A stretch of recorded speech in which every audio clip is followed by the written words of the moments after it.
Army public school کے دردناک حملے کے حوالے سے اپنوں کی یاد میں کچھ غمزدہ یادیں اور باتیں، دل تھام کے سنیے گا۔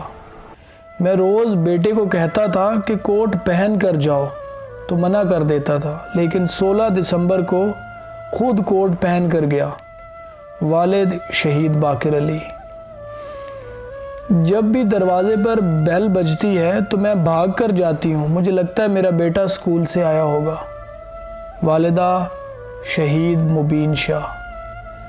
اکثر گیلری میں جا کر تنہا بیٹھ جاتا ہوں، یوں محسوس ہوتا ہے میرا بیٹا آیا ہے، اس سے باتیں کرتا ہوں۔ والد شہید ہمایوں اقبال۔ میرے بیٹے کو اس دن اسکول جانے کی اتنی جلدی تھی کہ پاؤں پورے جوتوں میں ڈالے بغیر اسکول بھاگ گیا۔ والدہ شہید تقیال۔ پتہ نہیں چلا اور 4 سال گزر گئے۔ میں تو آج بھی انتظار میں ہوں کہ میرا بیٹا ایمل ابھی اسکول سے آئے گا۔ والدہ شہید ایمل۔ میں ہاسپٹل میں پڑی لاشوں پر سے کپڑا ہٹا کر اپنے بیٹے اسامہ کو ڈھونڈتا رہا اور مجھے ہر لاش اسامہ لگی۔ والد شہید اسامہ۔ میری امی بہت رو رہی تھیں، لیکن مجھے نہیں پتا کہ اسکول پر حملہ ہوا ہے اور میرا بھائی نہیں رہا۔ بہن عامر خان شہید۔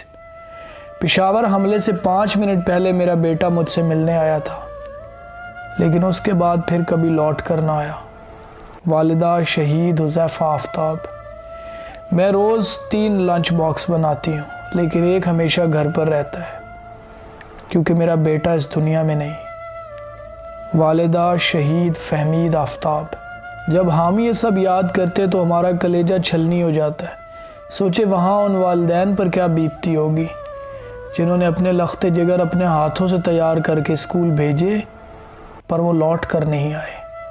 اللہ پاک ان معصوم بچوں اور جملہ اسٹاف کے درجات بلند فرمائے اور ان کے والدین کو صبر و جمیل عطا فرمائے، اور اللہ پاک ہم کو ایسا دن پھر کبھی نہ دکھائے، آمین۔